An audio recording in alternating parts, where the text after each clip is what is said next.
नमस्कार दोस्तों, ocean network में आपका स्वागत है। G20 की धमक है और 2 दिन बाद 9 और 10 सितंबर को G20 समिट होगी, जिसमें 20 अस्थायी सदस्यों के राष्ट्र प्रमुख या उनके प्रतिनिधि हिस्सा लेंगे। 9 विशेष आमंत्रित हैं और अंतर्राष्ट्रीय जो संस्थाएं हैं, यूनाइटेड नेशन समेत और भी होंगी। यानी दिल्ली में पूरी तरीके से एक अलग ही फिजा इस समय दिखाई दे रही है।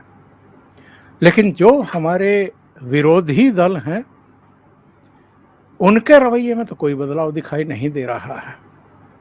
ये ठीक है कि G20 समिट को लेकर के इधर उनकी तरफ से कोई बयानबाजी नहीं हो रही है, तो उनकी बड़ी मेहरबानी भी है ये बहुत मेहरबानी कि वो इस तरह की चीज़ें नहीं कर रहे हैं, नहीं बयानबाजी कर रहे हैं। लेकिन दूसरे मुद्दों को लेकर के तो वो जैसे वो एक ट्रैक रिकॉर्ड सा होता है, उसी पर घूमे जा रहे हैं। सोनिया गांधी ने प्रधानमंत्री नरेंद्र मोदी को एक चिट्ठी लिखी है और चिट्ठी भी कमाल है। चिट्ठी में 18 सितंबर से जो विशेष सत्र बुलाया गया है पार्लियामेंट का, उसमें मुद्दों को लेकर के उन्होंने कुछ पॉइंट्स भेजे हैं अपनी तरफ से और प्राइम मिनिस्टर से कहा है कि मैं उम्मीद करती हूं कि इन मुद्दों पर भी आप चर्चा करने के लिए समय निकाल लेंगे। वैसे तो ये चिट्ठी प्रधानमंत्री को नहीं, लोकसभा के स्पीकर को या राज्यसभा के सभापति को भेजी जानी चाहिए थी, क्योंकि पार्लियामेंट तो वही चलाते हैं, ना कि प्रधानमंत्री नरेंद्र मोदी। हाँ, कुछ मुद्दे होते ही हैं जिन पर सरकार तय करती है कि उनको किन नियमों के तहत चर्चा के लिए लाना है सामने या जिनको नहीं लाना है। और सोनिया गांधी की चिट्ठी से कुछ सवाल उठ खड़े हुए हैं। सबको पता है कि ये नई पार्लियामेंट के लिए विशेष सेशन बुलाया गया है। 18 को पुरानी संसद में कार्रवाई शुरू होगी। अगले दिन गणेश चतुर्थी को नई पार्लियामेंट में विधिवत प्रवेश होगा और वहाँ का क्या एजेंडा सरकार का है, ये वो तय कर लेगी। अभी तक विपक्ष ने इस तरह की चिट्ठियाँ लिखी नहीं हैं, तो ये चिट्ठी लिखना क्या शो करता है, इस पर भी चर्चा करते हैं। और जो दूसरे मुद्दे हैं हाल के, उन पर भी चर्चा करेंगे। सीधे जुड़ते हैं लखनऊ से वरिष्ठ पत्रकार वीरेंद्र नाथ भट्ट के साथ। नमस्कार वीरेंद्र जी, बहुत स्वागत है आपका। नमस्कार। वीरेंद्र जी, ये बताइए कि सोनिया गांधी ने जो चिट्ठी लिखी है, क्यों लिखी है? आपकी समझ में आता है क्या कुछ? बिल्कुल बहुत साफ समझ में आता है। किसी भी विषय का, किसी भी मुद्दे का विरोध संभव है, बस खाल मूर्ति होनी चाहिए और पर्याप्त निर्लज्जता होनी चाहिए, पर्याप्त बेशर्मी होनी चाहिए। मैं 1983 में से यूपी असेंबली कवर कर रहा हूं। 40 साल का अनुभव मेरा हो गया। संसद हो या प्रदेश की विधानसभा हो, मोटे तौर पर नियमावली, परंपराएं और तौर तरीके एक ही हैं। जब भी संसद का या विधानसभा का सत्र होता है, कभी भी सरकार विपक्ष से पूछ करके संसद का सत्र या विधानसभा का सत्र का बुलाना है, इसमें विपक्ष की भूमिका नहीं होती है। ये स्थापित परंपरा है पिछले 75 सालों की कि सदन का जो विधायी कामकाज है, जो लेजिस्लेटिव बिजनेस है, उसको तय करने का सर्वाधिकार सरकार का होता है।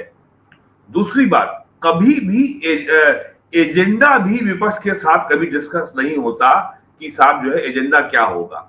तो होता यह है, विधानसभा या लोकसभा के सत्र के पहले ऑल पार्टी मीटिंग होती है। प्रदेश में मुख्यमंत्री और लोकसभा के मामले में प्राइम मिनिस्टर या सरकार के सबसे वरिष्ठ मंत्री उसमें शामिल होते हैं और लोकसभा में जितने भी दलों के नेता हैं सबको उसमें होता है निमंत्रण, सब अपनी बात कहते हैं और सरकार के सामने अपना पक्ष रखते हैं, सरकार से उनकी क्या अपेक्षा है ये वो बताते हैं। और उसके बाद लोकसभा या विधानसभा की कार्य मंत्रणा समिति की बैठक होती है, बिजनेस एडवाइजरी कमेटी की बैठक होती है। बिजनेस एडवाइजरी कमेटी में हमेशा सरकार का बहुमत होता है और बिजनेस एडवाइजरी, और ये आज से नहीं है, ये सब 52 से है। और बिजनेस एडवाइजरी कमेटी में सरकार ये बताती है कि ये एजेंडा होगा, इतने बिल हम लाना चाहते हैं और यानी इतने विधेयक लाना चाहते हैं, इस विषय पर हम जो है हम प्रस्ताव लाना चाहते हैं यानी रेजोल्यूशन, और सरकार की ओर से सदैव विपक्ष को ये आश्वासन दिया जाता है कि आप जो भी मुद्दा उठाएं हम हर मुद्दे पे चर्चा के लिए तैयार हैं, हम हर मुद्दे पे जवाब देने के लिए तैयार हैं। आप देखिए पिछले 10 साल से अपोजिशन ने, कांग्रेस ने, साफ कहूं कांग्रेस ने किसी भी सदन के सत्र को ना चलने देने की ठान ली है। अभी पिछले अगस्त, अभी उसको 2-3 हफ्ते ही हुए हैं बीते मानसून सत्र को, सरकार ने लगातार कहा कि मणिपुर के विषय पर हम चर्चा के लिए तैयार हैं, लेकिन इन्होंने सदन नहीं चलने दिया। और उसके बाद ये और इन्होंने ये राजनीति करी, इन्होंने ये नैरेटिव बनाया कि साहब प्राइम मिनिस्टर सदन से भाग रहे हैं, तो प्राइम मिनिस्टर को लोकसभा में आने पे मजबूर करने के लिए हम अविश्वास प्रस्ताव लाए। प्राइम मिनिस्टर ने पूरा जवाब दिया, हर मुद्दे का जवाब दिया, चीन का जवाब दिया, मणिपुर का जवाब दिया, महंगाई का जवाब दिया, बेरोजगारी का जवाब दिया। और तो 15 अगस्त को भी उन्होंने कहा कि हम जो है महंगाई का आयात कर रहे हैं, ग्लोबल सिचुएशन बहुत इस समय कठिन है जियो इकोनॉमिक यूक्रेन वॉर की वजह से। उसके बावजूद भी ये लोग उस दिन उन्होंने सदन का बहिष्कार किया। तो ये केवल और प्रहलाद जोशी ने आज सोनिया गांधी के पत्र का जवाब दिया है, आपको राजनीति करनी है या सार्थक चर्चा करनी है, और केवल आप राजनीति कर रहे हैं। तो सोनिया गांधी की ये दोनों बातें एकदम निरर्थक हैं कि साहब हमको जो है वो सत्र क्यों हो रहा है, हमको नहीं बुलाया, हमको नहीं बताया, एजेंडा क्या है हमको नहीं बताया। 75 साल से कभी नहीं हुआ ऐसा कि सरकार को सत्र कब बुलाना है ये सरकार पूछे विपक्ष से। कैबिनेट कमेटी और पार्लियामेंट्री अफेयर तय करती है केंद्र में, और प्रदेश में मुख्यमंत्री और संसदीय कार्य मंत्री तय करते हैं, और जो संसदीय कार्य विभाग भी इसमें शामिल रहता है। तो ये केवल राजनीति की जा रही है। और जिस तरीके से इन्होंने जो अपने इंडिया की जो डॉटेड इंडिया है, जो टुकड़े वाला इंडिया है, इन्होंने जून में बैठक की पटना में, फिर इन्होंने बैठक की जुलाई में बेंगलोर में, और तीसरी बैठक इन्होंने की बंबई में। और बंबई में तो लालू यादव चंपारण का जो बकरे का मीट बनाना सिखा रहे थे राहुल गांधी को, और राहुल गांधी और प्रियंका गांधी बहुत चाव से उसको खा रहे थे। तो ये मीटिंग क्या चंपारण के बकरे का मीट खाने के लिए हुई थी, जहां सोनिया गांधी 3.5 लाख रुपए एक रात का जो कमरे का किराया है उसमें ठहरी हुई थी। ये मीटिंग किस लिए हुई थी? तो आज विपक्ष के सामने एजेंडा बिल्कुल नहीं बचा है कि आप बताइए 10 साल में ऐसा कौन सा मुद्दा है जो विपक्ष देश में मोदी के खिलाफ खड़ा कर पाया हो, क्या कौन सा मुद्दा है? अब आप बताइए। अब एक बात मैं और कह दूं, चीन की बात सोनिया गांधी ने की है। सोनिया जी को ये मालूम होना चाहिए कि 1947 15 अगस्त को चीन हमारा पड़ोसी नहीं था। चीन को हमारा पड़ोसी बनाया चाचा नेहरू ने। तिब्बत पे जब चीन की सेना ने कब्जा किया है तो भारत की ओर से चीन की सेना को रसद सप्लाई की गई, चावल पहुंचाया गया, तो और भी तमाम साजो सामान पहुंचाया गया। भारत सरकार के सक्रिय सहयोग से तिब्बत पे कब्जा किया चीन ने, तब चीन हमारा पड़ोसी बना है। और आज एक्साई चीन का लद्दाख से लगा हुआ इलाका जो 46,000 किलोमीटर हमारी जमीन पे कब्जा चीन किए बैठा है, ये 1962 से है, जिसको आज 60 साल से ऊपर हो रहा है, 61 साल हो गए। ये मोदी के समय नहीं हुआ है। और तीसरी बात, 2013 में जिस हमारी ईस्टर्न लद्दाख में जिस जमीन पे कब्जा चीन ने किया था, नरेंद्र मोदी की सरकार ने ये चीन को मजबूर किया कि एलएसी का जो स्टैंड ऑफ है, लाइन ऑफ कंट्रोल पे जो तनाव है, उसको दूर करने के लिए जो कमांडर्स की मीटिंग हो रही है, उस एजेंडे में मोदी गवर्नमेंट ने 2013 के भी कब्जे को शामिल किया है। और भारत के विदेश मंत्री ने लगातार कहा है, जब तक ये लाइन ऑफ कंट्रोल पे जब तक तनाव है, तब तक भारत के द्विपक्षीय संबंध सामान्य नहीं हो सकते। ये साफ साफ कहा है। ये नरेंद्र मोदी सरकार है। आप जरा यूरोप के, अमेरिका के सारे जो थिंक टैंक्स हैं और जो डिफेंस मैगजीन्स हैं, डिफेंस रिव्यू की और सबसे बड़ी जो संस्था है SIPRI, Stockholm institute of peace and research international, जरा उसकी रिपोर्ट पढ़ लीजिए जो आ रही है 20 में, 21 में, 22 में, 23 में। ये पहली बार हुआ है कि भारत की सेना तन के चीन के सामने खड़ी है और आज जो है चीन जो है वो अपने बॉर्डर पर सुरंगें बना रहा है अपनी रसद को रखने के लिए, अपने हथियारों को रखने के लिए, अपनी एयरफोर्स को सेफ जो हैंगर प्रोवाइड करने के लिए।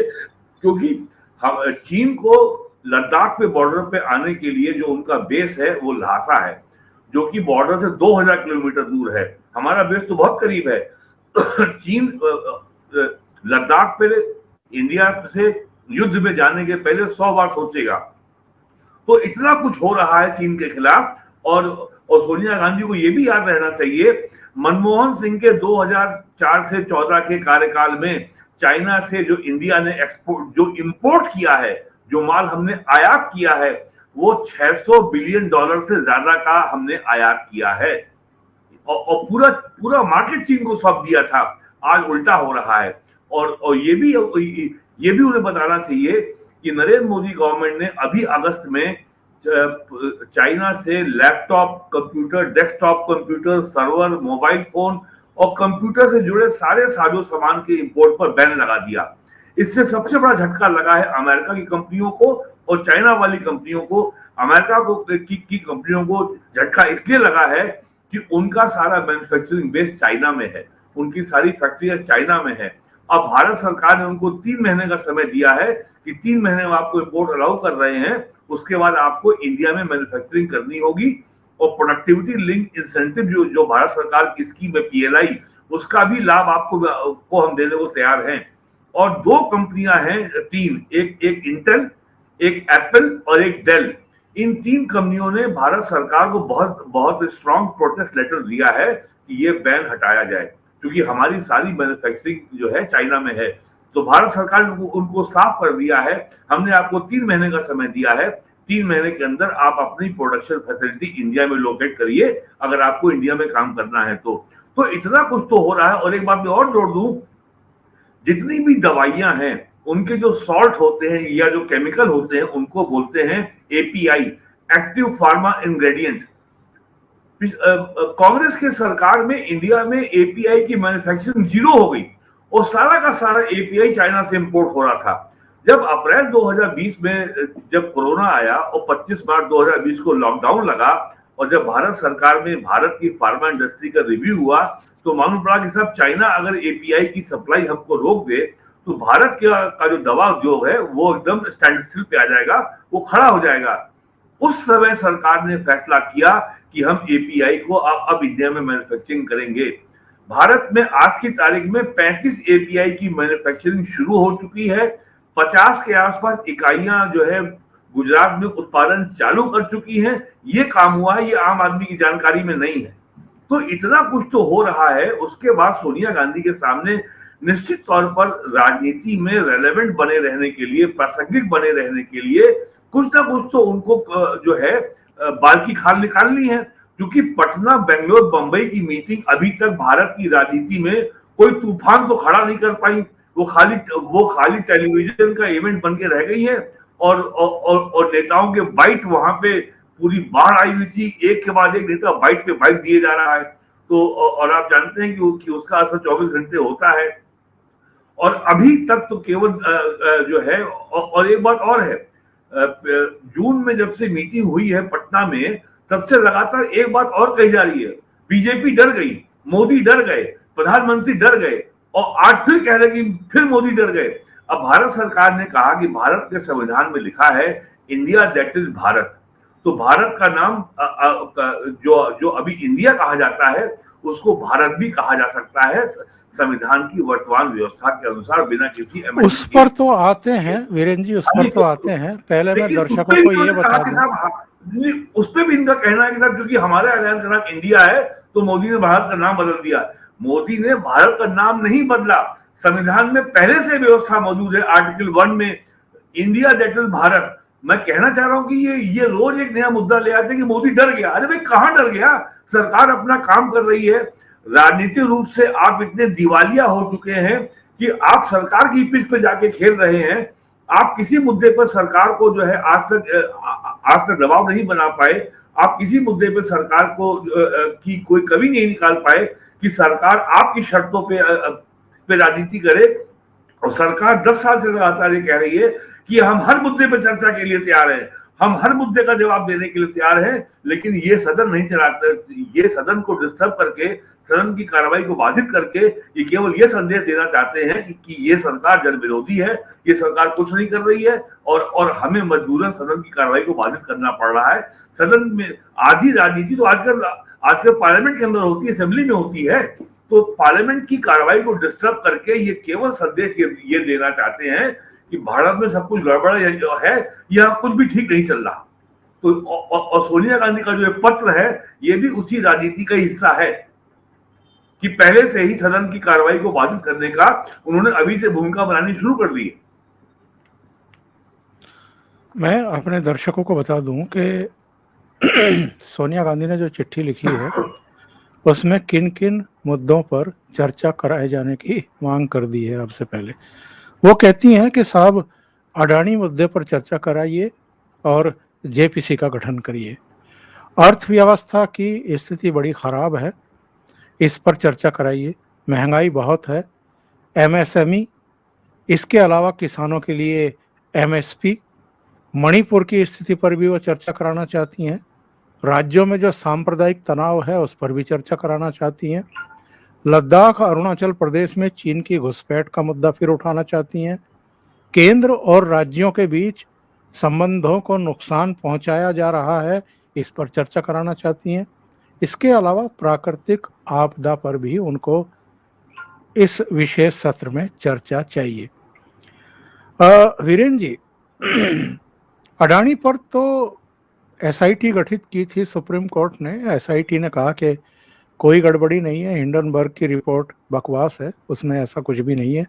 इसके अलावा सेबी ने जांच की, उन्होंने भी ठीक यही बात कही कि हिंडनबर्ग की रिपोर्ट जो है वो ठीक नहीं है, आरोप ठीक नहीं है, ऐसा कुछ नहीं हुआ है, कोई गड़बड़ी नहीं की गई है। ये अर्थव्यवस्था की बात कर रहे हैं। अर्थव्यवस्था जो विश्व की 5 लार्जेस्ट इकोनॉमी है, भारत उसमें शुमार हो गया। शायद सोनिया गांधी बीमार रहती है तो उनकी जो स्मरण शक्ति है वो खो गई है। दूसरे ये महंगाई की बात कर रही हैं। महंगाई जो थोक भी और आपकी फुटकर भी, दोनों ही नियंत्रित हैं, ये सरकार दावे कर चुकी। एसएमएमई को लेकर के सरकार की योजनाएं सबके सामने हैं। कोविड के बाद सर्वाधिक इन्हीं को दिया गया, ये पैरों पर खड़े हुए हैं। एमएसपी की बात कर रही हैं किसानों के लिए। जब 2014 तक इनकी सरकार थी, इन्होंने एमएसपी क्यों नहीं दी किसानों को, ये भी सवाल उठेगा। मणिपुर पर अमित शाह ने अविश्वास प्रस्ताव पर हुई बहस का जवाब देते हुए बहुत डिटेल जानकारी दी थी और कांग्रेस को एक तरीके से निवस्त्र किया था। ये फिर मणिपुर पर क्यों चर्चा करना चाहती हैं? और ये राज्यों में सांप्रदायिक तनाव, ये कांग्रेस के दिमाग में क्या पहली बार आई है ये बातें? और चुनाव से पहले, लोकसभा चुनाव से पहले, 3-4 राज्यों के चुनाव से पहले ये सांप्रदायिक तनाव की बात क्यों कर रही हैं? राहुल गांधी मोटरसाइकिल पर राइड करते हुए लद्दाख की शानदार सड़कों पर घूमते हुए देखे जाते हैं और उसके बाद कैमरों पर आकर के कह देते हैं कि लद्दाख के बहुत सारे लोगों से मेरी बात हुई है, सबका कहना है कि चीन ने घुसपैठ कर रखी है। वो सब में 2-4 नाम तो बताते कैमरों पे, ताकि वहाँ एजेंसियां जाकर के उनसे पूछती कि भाई आपको कहाँ से ये सूचना मिली है, कहाँ चीन ने घुसपैठ कर रखी है। तो इनमें से कोई एक भी मुद्दा आपको ऐसा लग रहा है कि जिस पर चर्चा फिर से होनी चाहिए, और फिर से चर्चा क्यों होनी चाहिए? मणिपुर पर प्राइम मिनिस्टर बोल चुके, होम मिनिस्टर बोल चुके, चीन पर जवाब दे चुके। ये जो सोनिया गांधी की कांग्रेस की दुर्गति है, क्या इसकी वजह आप यही मानते हैं कि घूम फिर करके ये फिर उन्हीं उन्हीं मुद्दों पर जो है बार बार पार्लियामेंट को बाधित करते हैं, देश का नुकसान करते हैं, टाइम बर्बाद करते हैं? देखिए, पहले बात करते हैं अडानी की। अडानी तो महज बहाना है, असली निशाना है नरेंद्र मोदी। और ये बात अब लोगों को स्पष्ट रूप से समझ लेनी चाहिए कि अडानी जो है 2024 का रफाल है। 2018-19 में कांग्रेस ने, राहुल गांधी ने बहुत शोर मचाया और चौकीदार चोर कहा। बाद में उनको सुप्रीम कोर्ट में राहुल गांधी को माफी मांगनी पड़ी और मामला टाइट फिक्स हो गया। मामला फर्जी था, कुछ नहीं निकला। और इस साल फरवरी में हिडनबर्ग की रिपोर्ट आई थी, और उस समय भी अडानी ने कहा था, और भारत के सारे स्टॉक इन्वेस्टर ने कहा था कि ये केवल शॉर्ट सेलर का एक षड्यंत्र है, और ये हिडनबर्ग जो है इस काम के लिए कुख्यात है। ये पहले किसी कंपनी के खिलाफ को पहले बदनाम करता है, उसका शेयर मार्केट, उसका बाजार भाव गिरता है, और जब बाजार भाव गिरता है तो वो उसके शेयर सस्ते में खरीद लेता है, और 2-3 महीने बाद जब बाजार रिकवर करता है, शेयर प्राइस रिकवर करता है, तो वो उसको बेच देता है। और ये रिपोर्ट अभी अगस्त में आई है कि शॉर्ट सेलर ने अडानी के शेयर को खरीदा था फरवरी में, और जुलाई में बेचा। 10,000 करोड़ रुपया उन्होंने कमाया। राहुल गांधी कह रहे हैं कि अडानी के पास 20,000 करोड़ रुपए किसका है। राहुल गांधी को यह भी बताना चाहिए कि अडानी के शेयर को गिरा करके और बाद में और उसके 3 महीने बाद जब उसका भाव उठ गया, तो जिन लोगों ने 10,000 करोड़ रुपए कमाए वो कौन लोग हैं, ये भी तो बताएं वो।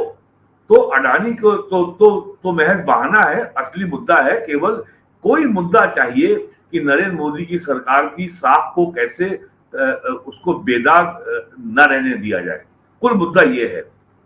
और ये सहयोग नहीं है कि जो आपने बात की सामुदायिक तनाव की। राहुल गांधी जब भी अमेरिका जाते हैं तो यही बोलते हैं, केरोसिन छिड़क दिया गया है, बस आग लगने की देर है। यहाँ पे G20 समिट होने जा रही है, और G20 समिट में केवल 2 लोग दिल्ली में नहीं होंगे, एक चाइना के राष्ट्रपति जी जिनपिंग और दूसरे राहुल गांधी। राहुल गांधी फिर गए हैं यूरोप में, और पिछले 5 साल का जो इतिहास है राहुल गांधी का, जो दौर है, उठा के देख लीजिए। जब राहुल गांधी अमेरिका यूरोप की यात्रा पे जाते हैं, उसके बाद यहाँ पार्लियामेंट में बवाल होता है, या देश में कोई ना कोई ऐसी स्थितियां पैदा की जाती हैं कि जिससे देश को इंटरनेशनल मीडिया में बदनाम किया जा सके। मैं आपको एक उदाहरण देता हूं। मुजफ्फरनगर में एक टीचर ने अपने स्कूल के छात्र को, जो छात्र मुस्लिम था, उसको पिटवाया बच्चों से। ये खबर इंटरनेशनल सारे टीवी चैनलों पे चली है, अल जजीरा पे, CNN पे, BBC पे, सारे अंतर्राष्ट्रीय अखबारों में खबर में छपी है। और यूपी के प्रयागराज जिले में, जिसका नाम पहले इलाहाबाद था, एक लड़का 12-15 साल का अपनी बहन को लेके स्कूल से घर लौट रहा था। मुस्लिम छात्रों ने उसकी बहन को छेड़ा, उसने विरोध किया, तो उस लड़के को पीट के मार डाला गया। ये खबर इलाहाबाद के बाहर नहीं गई, ये खबर लखनऊ तक पहुंची, और ये कहीं दिल्ली में खबर नहीं छपी।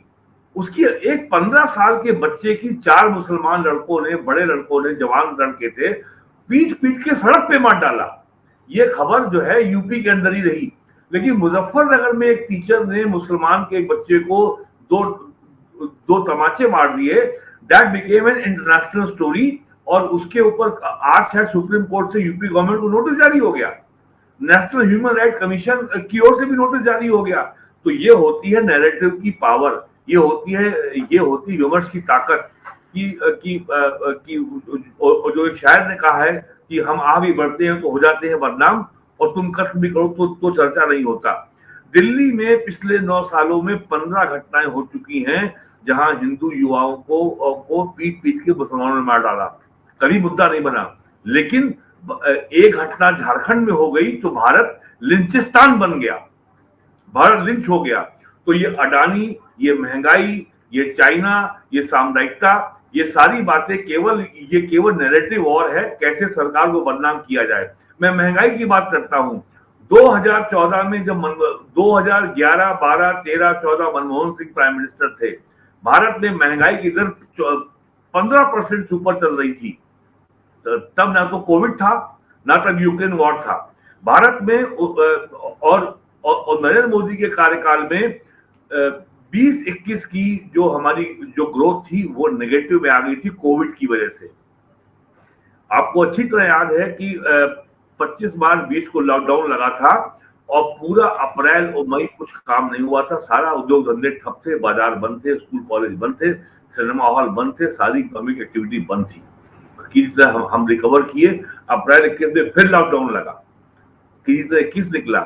जैसे ही 22 आया तो फरवरी 22 में रूस ने हमला कर दिया यूक्रेन के ऊपर। अब लोगों को लगता है यूक्रेन हमसे बहुत दूर, हमसे क्या मतलब, हमसे मतलब है भारत का सर्वाधिक जो खाद्य का आयात है वो यूक्रेन से होता है।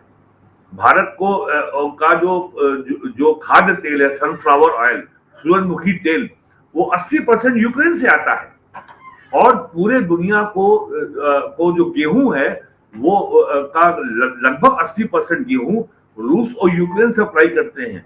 अब दुनिया में के जो ग्लोबल फूड सप्लाई चेन में जब 80% गेहूं बाजार से बाहर हो गया तो जाहिर है गेहूं के दाम बढ़े, खाद के दाम बढ़े, सनफ्लावर ऑयल के दाम बढ़े, इसका असर भारत के ऊपर पड़ा। 2020-21 में भारत की जो खाद पे का जो भारत सरकार का जो खाद पे सब्सिडी बिल था वो 70,000 करोड़ रुपए था। 23-24 में वो बढ़ करके 3.25 लाख करोड़ रुपए हो गया है। क्या कोई किसान आपको शिकायत करता हुआ मिला कि साहब खाद महंगी हो गई? तो और स्वयं पीएम ने कहा 15 अगस्त को अभी लाल किले की प्राचीर से हमको महंगाई का आयात करना पड़ रहा है। और एक बात जो और आम जनता के बीच में नहीं है, भारत सरकार का एनुअल जो क्रूड ऑयल का इंपोर्ट का बिल है वो $40 बिलियन है। लेकिन 22-23 में भारत की प्राइवेट और सरकारी रिफाइनरीज ने रशिया से सस्ते में क्रूड ऑयल इंपोर्ट किया और प्राइवेट और सरकारी रिफाइनरीज ने यूरोप को $60 बिलियन का रिफाइंड क्रूड ऑयल को रिफाइन करके पेट्रोल और डीजल का एक्सपोर्ट कर दिया। यानी हमारा जो एक्चुअल जो क्रूड ऑयल इंपोर्ट बिल था वो सरप्लस में हो गया हमारा। और जो हमारा नेट आउटगो था हमारे बच के $20 बिलियन।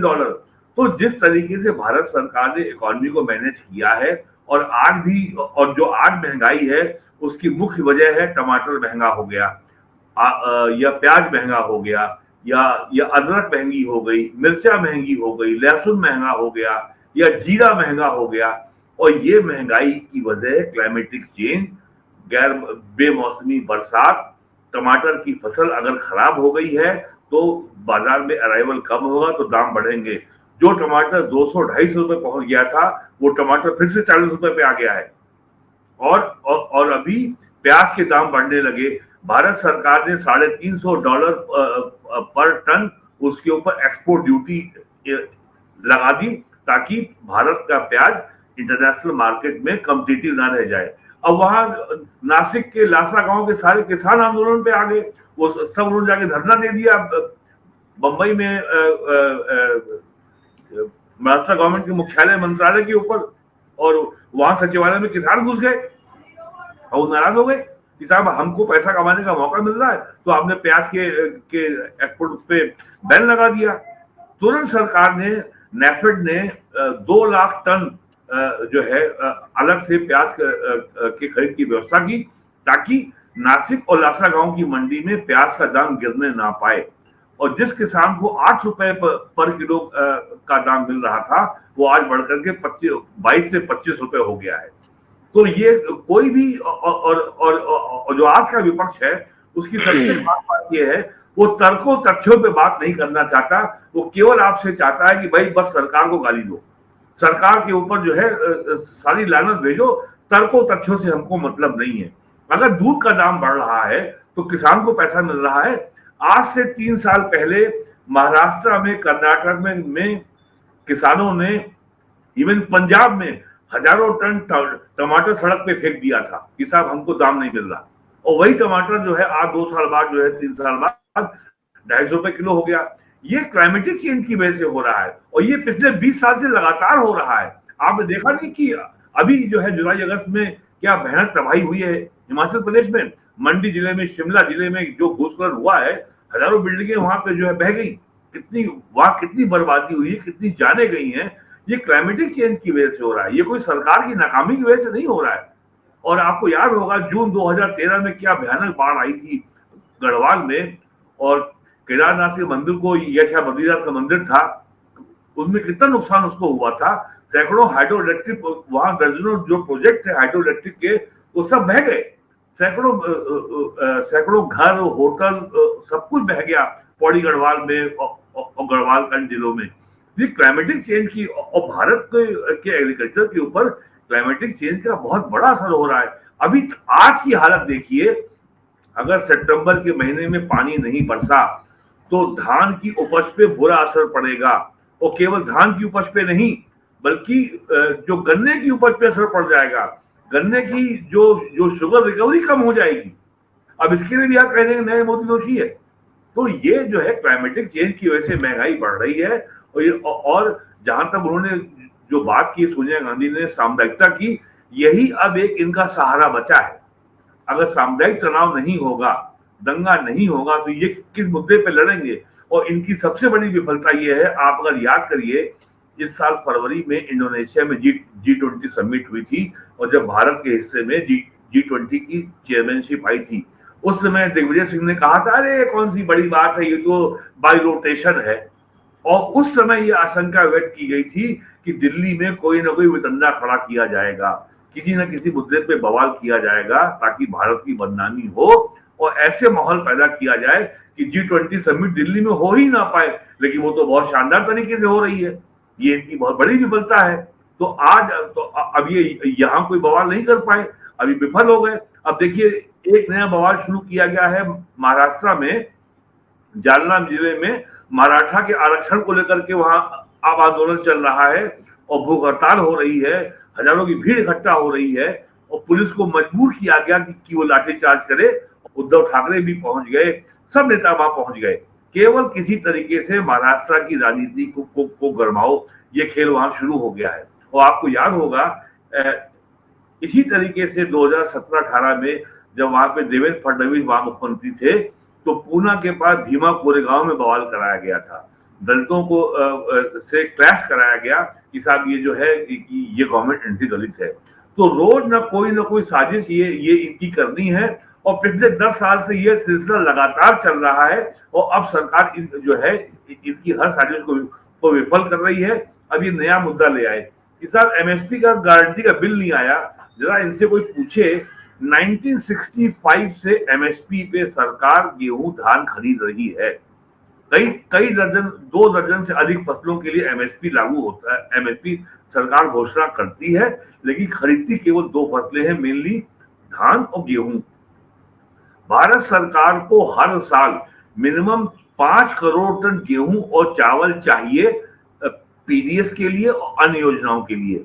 भारत सरकार को हर साल मिनिमम 4 करोड़ टन गेहूं चाहिए बफर स्टॉक के लिए, 4 करोड़ टन चावल चाहिए बफर स्टॉक के लिए।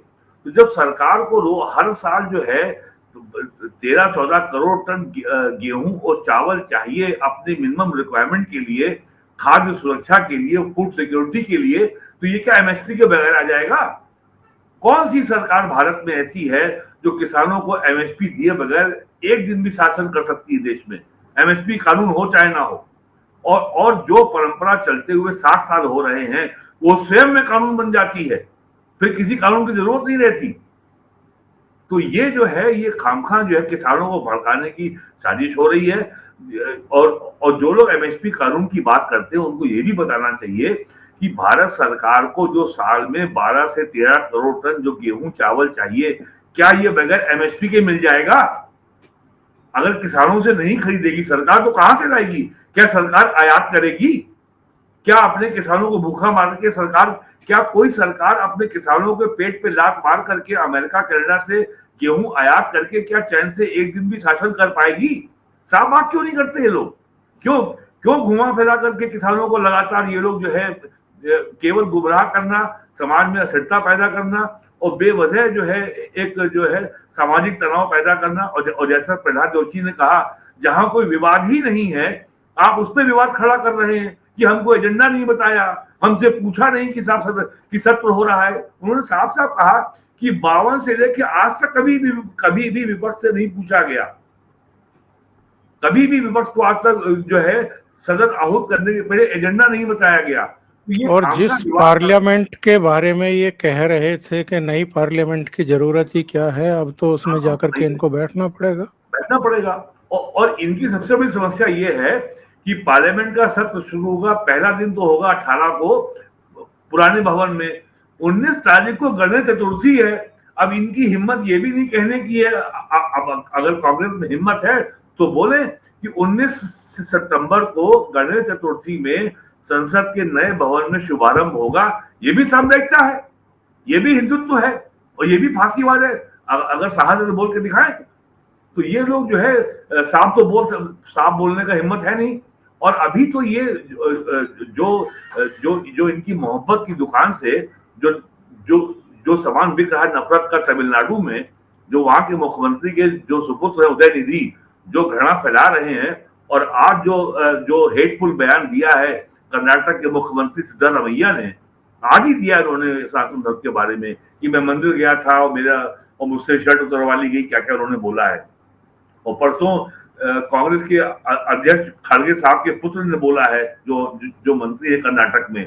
तो कुल मिलाकर के कांग्रेस की ये हताशा भरी कोशिश है कि how to win back the initiative, how to win back the narrative, अपना नैरेटिव कैसे चलाया जाए और राजनीति में अपनी पहल स्थापित की जाए। 10 साल में कांग्रेस या विपक्ष नरेंद्र मोदी से राजनीतिक पहल छीन नहीं पाया, तो अब क्या कर लेंगे ये लोग। अब तो समय कितना बचा है चुनाव में। बहुत बहुत धन्यवाद वीरेंद्र जी, इतना समय निकालने के लिए, ओशियन नेटवर्क के लिए और महत्वपूर्ण मुद्दों पर चर्चा करने के लिए। Thank you so much. नमस्कार। नमस्कार।